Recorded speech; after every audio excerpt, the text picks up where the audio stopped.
Welcome to Fearlessly Made You. I am your host, Kristie Tobias.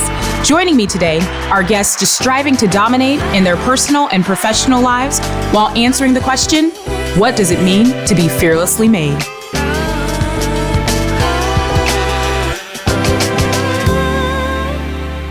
On this episode of Fearlessly Made You, y'all, I'm just joined by one of the most lovely, enigmatic people that I've had the pleasure of calling a friend, Rachel Smith.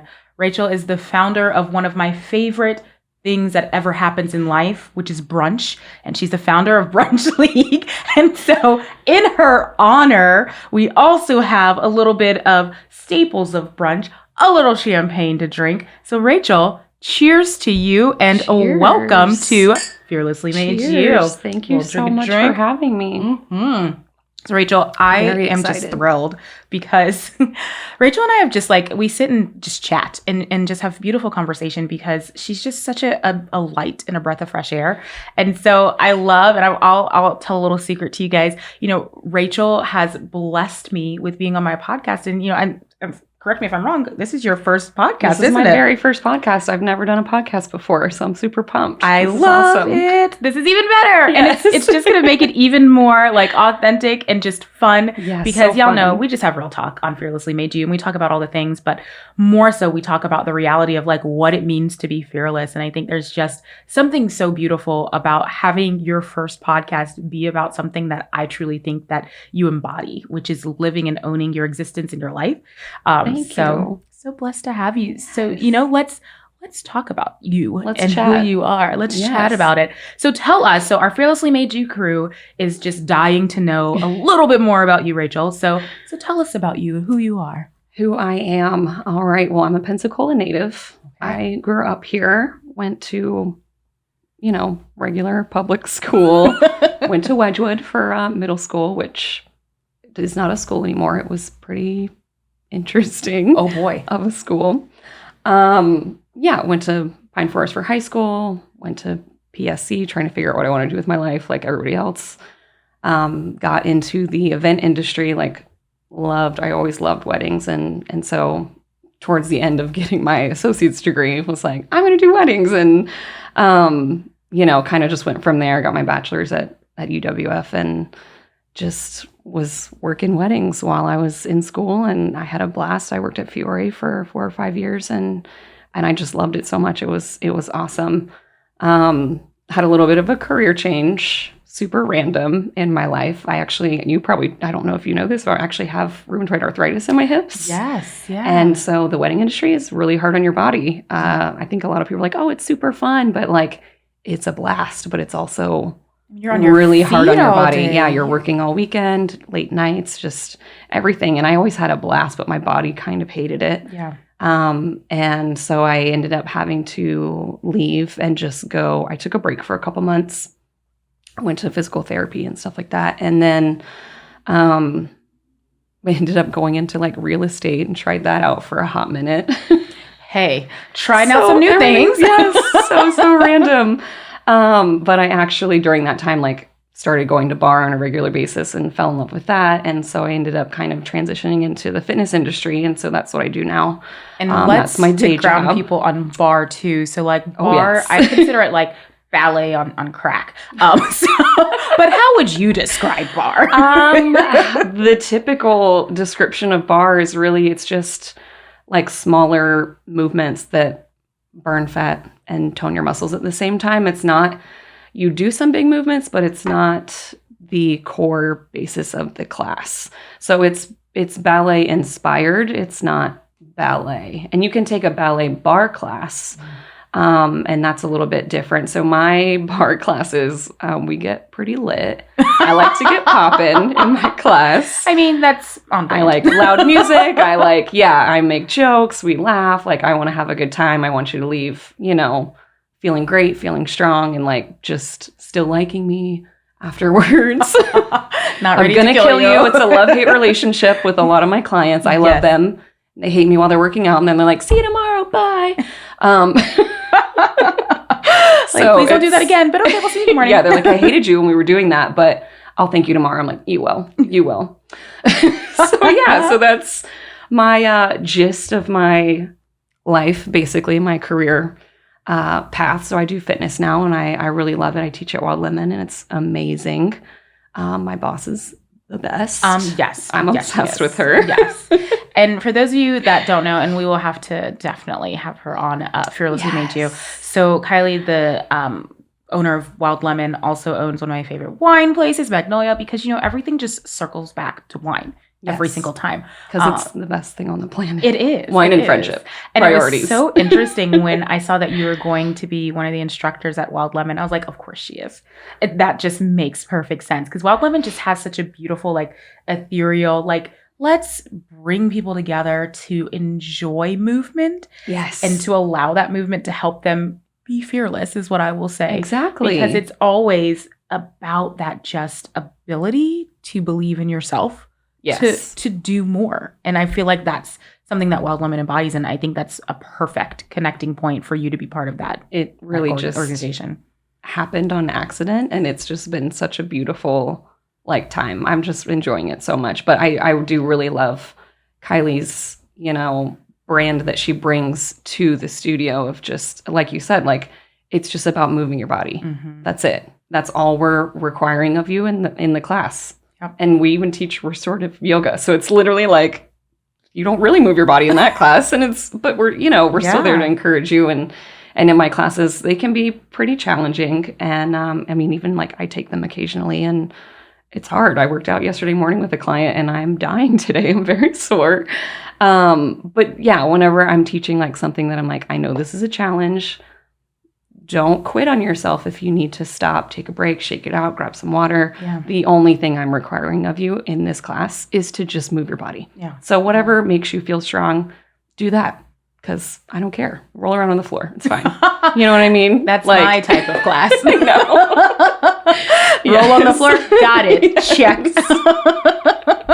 When does that class happen? Right. I'm we need a rolling around on the floor whilst drinking champagne class. Yes. I'd be down for that. I think every single person listening to Fearlessly Made You right now is waiting for that class. Y'all, let's be friends. Come hang out with me and Kristie. Totally fine. We're ready. We encourage it. Fearlessly Made You has now transformed. We are now the rolling on the floor drinking champagne podcast.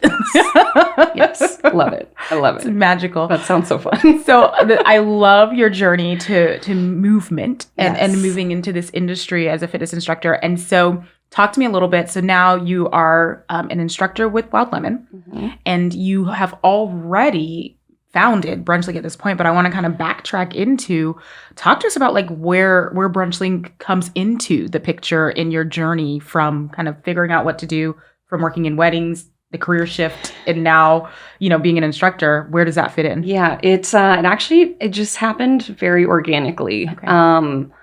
So I tell this story at every Brunch League event because I just, I like to, for anybody that doesn't know the story, I feel like you should know, kind of what you're getting into, how it got started. And then just from my experience in building Brunch League, maybe just encourage somebody else if they're kind of holding back on something that they think is a good idea or they think would be really fun, but they don't know if anybody else would be into it.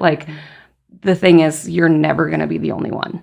True. And that's kind of how I just finally bit the bullet and was started Brunch League. I have to do it or nobody else is doing it. You know what I mean? It's not going to get done if I'm not doing it. So it happened very organically. I actually used to volunteer a lot when I was younger, when I was a kid. My mom was super involved in she actually worked at Sacred Heart Hospital, and she was on their Caring for Others committee. So you would volunteer for different projects. And so we were always super involved with that, basically buying, school supplies for a backpack drive or decorating Easter baskets and filling them up for people at the Haven and things like that, Christmas drives and stuff like that. And I just always loved it. That was mine and my mom's thing that we did together. It just brought us so much joy. I just feel there is just a really beautiful, unique joy that you get in giving back to your community or to another person. And I'm such a helper, I think is why I just love it so much. And got a little bit older, kind of got busy, high school, college, got out of the volunteering and being involved in the community. For a couple years, I just kind of let work take over my life and a little bit of a workaholic. Girl. Which you may not know. Preaching to the choir. It's a struggle some days. It's a struggle. And so, just life took over, and I just kind of let that fall behind and just didn't really think about it too much. And then in 2017, my mom actually unexpectedly passed. And so a couple weeks after that, I obviously just had this hole that I was just trying to figure out how to fill. I just wasn't really sure what I needed to be doing. Yeah. And I started looking into like getting involved in the community again. Like, oh, that was our thing. Like, I always really loved it. And I was just looking at all these different organizations and clubs and things like that. And I kind of wanted to be involved. We have so many amazing nonprofit organizations in this town. It is insane. Like, it's such a beautiful thing. And it's also overwhelming. So I was looking into, I'm like, oh, I want to do golf with kids. I want to do all of these things. And I just was overwhelmed. I didn't know what direction to go into because I just didn't have a lot of time. I didn't have as much time as I wanted to be involved. And at the same time, I also was, I was going to brunch every single Sunday with my girlfriends. Which, I'm sorry, it's a require. Isn't that what you do on Sundays? That was like our leisure time, I thought it was just a thing. I feel like it should be a requirement. I mean, like church brunch. Yeah, whatever. I mean, you could do it that way. It'd be entertaining. It would be entertaining. I think a lot of people would be feeling the Holy Spirit that way. Yes. I agree. It's a good way to do it. I agree. So, so obviously, I'm obsessed with brunch. Yes. All my friends are obsessed with brunch. And so we were going to brunch every Sunday, and that was like our time to like get together, chat, catch up for the week. Like, even if we didn't see each other for the rest of the week, we're always like, without a doubt, we were going to brunch on Sundays. And one day I just made a passing joke to my friend Molly, who and we both love so much. Shout out to Molly. Love you, girl. We were talking about like brunch, and then, like, we need new friends. Like, we need more friends. Like, it was just like, there was like 3 of us, and we were like, we need more friends. Cause like, when you guys are busy, like, then I don't have anything to do. And I'm not going to brunch by myself. Although you can, but it's not as fun. It's not as fun. I need a good book if I'm going to go to brunch by myself. Maybe a book on brunch. Just saying. We should make that happen. I mean, Fearlessly Made You, I think, talks about brunch in it somewhere. So that's a book with brunch. Love it. I love it. So made a passing joke. We're like, we need more friends. Like, this is ridiculous. and just made a joke about like, oh, we should start our own brunch league. Literally, like, that was all I said. And laughed it off. And then like, I just kept thinking about it afterwards. I'm like, wait a minute though. Like, we can't be the only ones that love brunch and also want to like meet new people.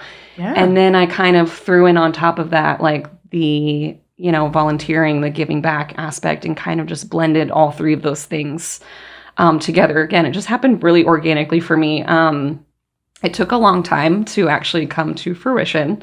I will say I toyed with the idea for a long time. I tried to figure out how to get it going, how to, it's hard when you're doing it by yourself with Absolutely. I wanted to do everything correctly. Like, all the legal stuff, and like make sure that I was like really doing it right.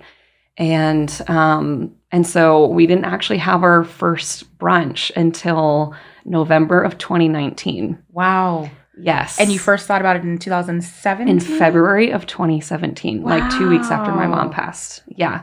Oh, wow.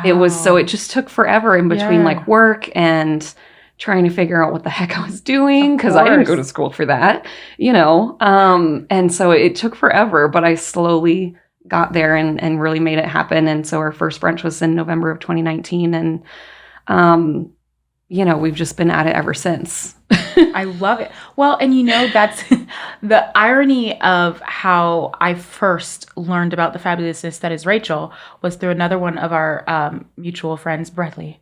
Oh, yes. The fabulous. My love. Yes. Our love. We have so many loves together. We do. Yes. I love that. But he like recruited me for Brunch League, and it was back when I was like, pre-COVID, traveling like all the time. Mm-hmm. And so every time there was brunch, I was either just getting back in town or leaving town. And I was like, cool, I'm on the plane. Cheers from the plane. Right. You're like, I'll try to order a mimosa now. I was trying so hard to be part of Brunch League early on. Like, and it must have been like right when y'all started was when I was trying so hard to be part of Brunch League. But anyway, now I am connected with you, and I love it. It's such a great opportunity to kind of bridge the gap in what you love and your passion. So I love that. And it also, I mean, because nobody be fooled. Like, this is an event. Like, oh, it's an ordeal. Yes. Like, so talk a little bit more about like what is all entailed in brunch, because there is a lot of work and planning that goes into it. There is, yeah. So, and I'm do most of it by myself. Yes. I get by with help from my husband and my dear friends that I talk into helping me. That's fair. Yeah, maybe for like a bottle of champagne or something. Hey, girl, that's champagne. My poor husband gets no champagne. Let's just say champagne. Oh, it does. Yeah, my poor husband gets no champagne. He just gets Bless him. a thanks. He's a doll. He knows it's for the greater good of your relationship. He's gets just the like, purpose. Hey, you're working too hard. You need to calm down.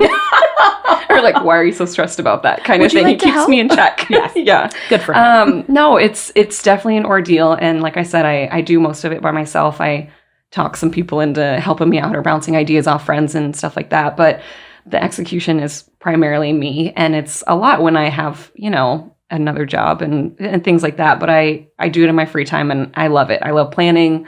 Obviously, I love events. Yes. Obviously, I love champagne. So I'm like, let me just make this happen. Bridge it all together. Yes. So typically how we would do, and of course, pre-COVID, I also have to say how we would do it. The idea of Brunch League is that once a month, we go to a different local restaurant in town. Mm-hmm. So I like to call it a brunch tour. Yes, we go on a brunch tour. Brunch tour. So a couple of these places sadly have closed down since we've last been to them. So the restaurants are kind of narrowing down there, which is unfortunate. But again, the idea of Brunch League was to go on a brunch tour to a different local restaurant every month and have brunch. Whether you know somebody that's coming to brunch, whether you're coming by yourself, you want to network for personal work, whatever. And I sell tickets for brunch because I'm like, nobody wants to pay at the end of brunch. No. It's not, it really kills the vibe. It's a vibe. It's a vibe. It kills the vibe. So I sell tickets for brunch and you buy your ticket online. It includes your food, your drinks, tax, gratuity, like literally everything. It's an all-inclusive ticket. Amazing. Buy it beforehand and just show up to brunch and have a great time. And then you can leave. You know what I mean? Go continue your Sunday fun day. Yes. Go to work, like whatever you got to do that day. And so along with that, every month we would feature, I like to call it a feature highlight, a different local nonprofit, which is obviously, this is aside from the champagne, this is my favorite part of Brunch League. I like that we clarify aside from the champagne. Because obviously that's number one. Of course. Priorities. So we highlight a different local nonprofit every month. And I will, send emails to members about like, hey, if you didn't know about this organization, make posts on social media, like share their information, share their message, what they're trying to get out there to the community. And then we raise money as well. So every month it's from like, for example, for this month, we're actually doing Pensacola Humane Society. So the entire month of May, I'm going to be posting about Humane Society and asking people for money, which is a whole other job in itself. Yes. Oh my Fundraising is a whole like full-time job in itself. And all my nonprofit people know that. So it's like, it's different every single month, kind of keeps it fresh, but the meaning is the same. Like we're trying to give back to the community. We're trying to help out. Any volunteer opportunities that we can get for that month, for that organization. I like to be involved. I love volunteering. And so that's kind of like how it worked, again, pre-COVID. Yes. Last year was interesting, but I kept it going. It kept me on my toes, but I made it happen. That was the part. So it's funny because last year, that was when I was like, oh, wait a minute, this is still happening. Yeah. And it was one of the few things that continued. Yeah. There was, and my take on it really was, so January, February were amazing. Mm-hmm. And then COVID hit in March essentially. Everything shut down. Yep. You know the story. You were there. Weren't we all?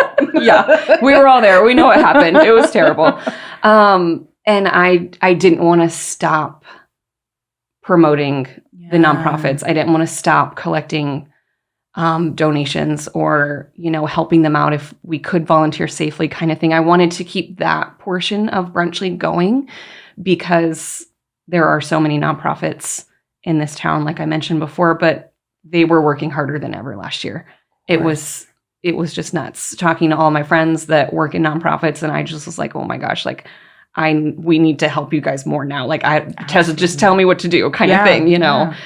So I didn't want to stop that aspect of it. I wanted to keep that going. And thankfully, everybody else was kind of on board and, was very willing to donate and give back and kind of keep that going. So I'm super grateful and very thankful that we were able to keep that portion of it going last year because it was a challenge. And there was times where, I would have members reach out to me that, they're like, I really want to donate, but I just lost my job or I don't know what's going on. And I'm like, how can I help you? Because, I want to be here for my members as well. And so it was definitely a challenge. We did a couple fun things last year.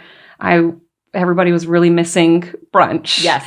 And I was, hating watching like the restaurants, have to be closed down or losing so much money, whatever the case was. I feel like it was a little different for everybody. But, once places kind of opened back up over the summer, I tried to be as supportive as possible. So I think it was May of last year, I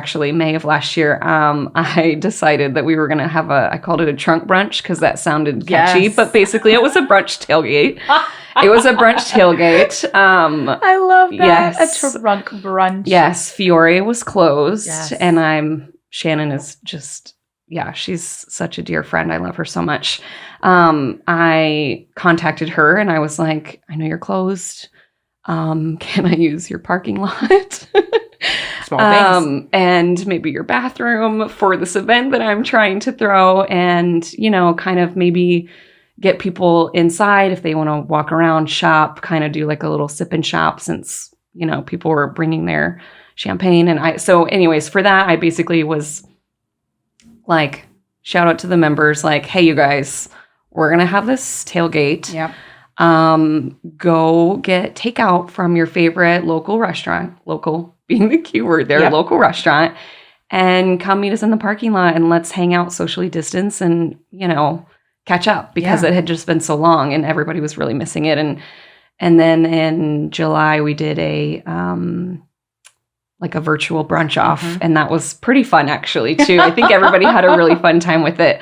So, we did a brunch off and I gave, little goodie bags to the people that won. We let the public vote on who had the best looking brunch. They had to post it on social media and I made it a whole thing and it was super fun. So I tried to do a couple of things like that to just keep people engaged and keep people, maybe not fully distracted, but have that tiny distraction from just sitting at home, staring at the news, just constantly being anxious and stressed and miserable. And, I wanted to give as many people as I could a little bit of light from that. So 2020 kept me on my toes, but I tried to just take that in stride and just make it happen and keep it light and keep it fun for whatever I could do. So I love that because what you're sharing is, oftentimes we think about owning your journey and being fearless as this, complete striving and constantly driving, but you took a step back and you listened to needs and you then focused on that, which I think is so important. And it's the other side of what we think about when we think about the conversation around being fearlessly made and fearless is, not being owned by fear, but, allowing yourself to kind of work through that. And you so embody that because that's, every aspect of what you've talked about, everything from, I'm even thinking back to when you talked about having to shift careers because your body was literally telling you, nope, you can't do this anymore. And you're like, okay, well, we step back and we figure it out. Yeah. And that is a beautiful way to really own your journey. And it's why I'm so glad. It's so funny when we were talking, a little sneak peek, before Rachel's like, I don't know what to talk about. I was like, girlfriend, you have a story. And this is exactly it. It's the beauty of that story. And so in knowing your story and hearing your story, but also knowing there are people listening that are saying, well, I don't know what my story is, or I don't even know, like if I were like asked to do a podcast or asked just to talk about who I am, I don't even know what that is. What advice or guidance would you give to those people who are just uncertain about themselves and uncertain about what it means for them to be fearless? What advice would you give them? Oh, that's such a good question. Gosh, I have so many things running through my brain right now. Welcome to my world.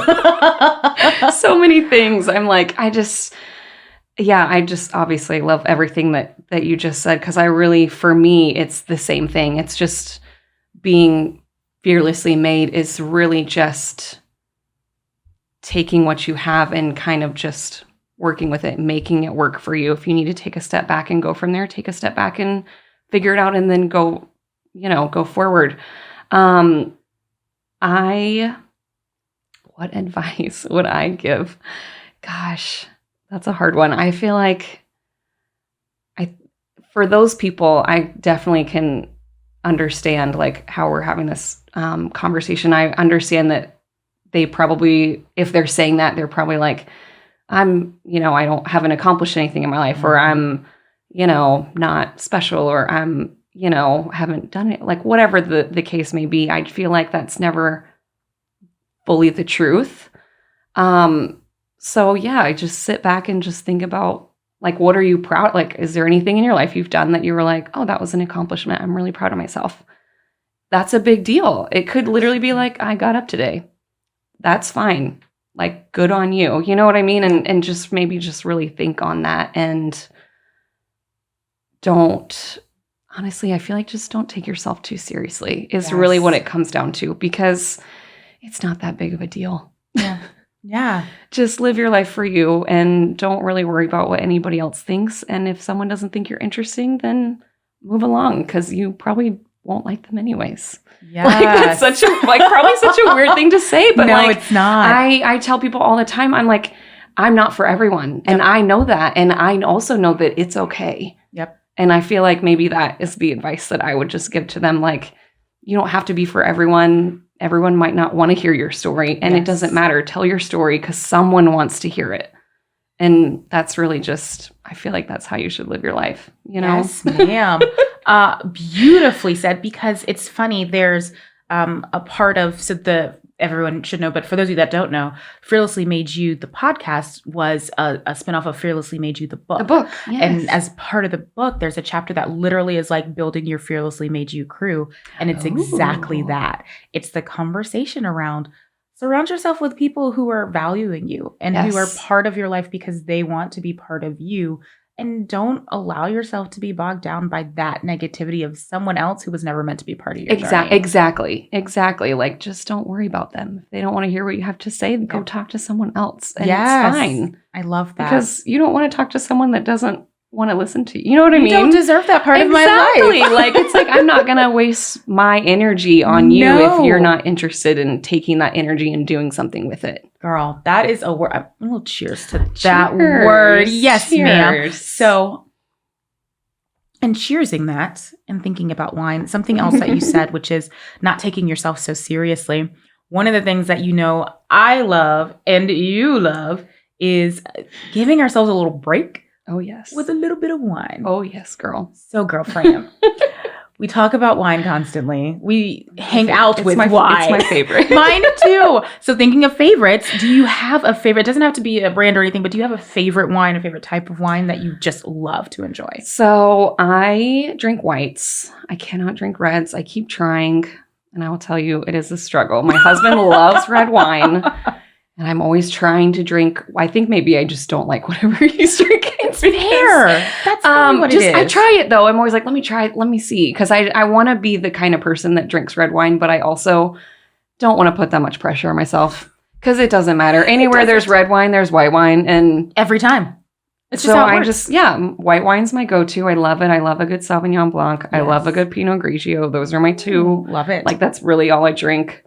I mean, if there's nothing else, I'll drink a Chardonnay if I have to, but that's really debatable, honestly. I'm not going to lie. It's really fair. Like, I have to really think about it. Like, how bad do I want this wine right now if I'm out somewhere? But no, those are my go-tos. And I will say I have no shame, and I tell people this all the time.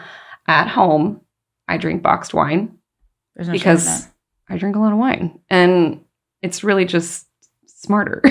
Well, and let's be honest, friends. People keep giving boxed wine a bad rep. It gets a bad rep. First of all, it's delicious. And I mean, within the box is a cute bag. Like, it's adorable. It's like a purse. It's purse wine, basically, is what. That's true. That's true, because you could take it right out of that box, put it in your in your purse, and go to the beach or go to the park. Smarter is really. I mean, I feel like it's just more economical to drink boxed wine. Yes. So I drink boxed wine. I don't have a like specific favorite, but I do have one of the boxes that I love to buy. It's called Hijinks. Okay. I don't know if you've ever heard of it. I have not, but now I'm going to check it out. Honestly, just go read the box at the store. Like, you don't have to buy it. The box cracks me up. It's just absolutely ridiculous. There's something about like a chainsaw on it. Like, it's just funny. It's just funny. Like, wine with a little bit of laughter. Like, they are not taking themselves seriously. Yes. It's hilarious, and I love it.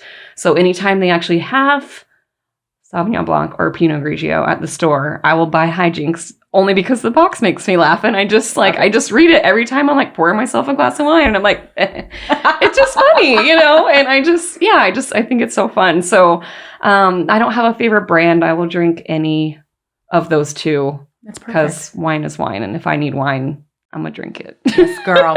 Wine is wine, and you must drink it. Yes. That's what we're learning today. Yeah. Rachel, the truth. You are a joy and a delight. I'm so grateful that you joined me on Fearlessly Made Thank you so much for having me. This has been amazing. Yes, thank you. Of course, and thank you. And guys, as usual, check out the next episode of Fearlessly Made You.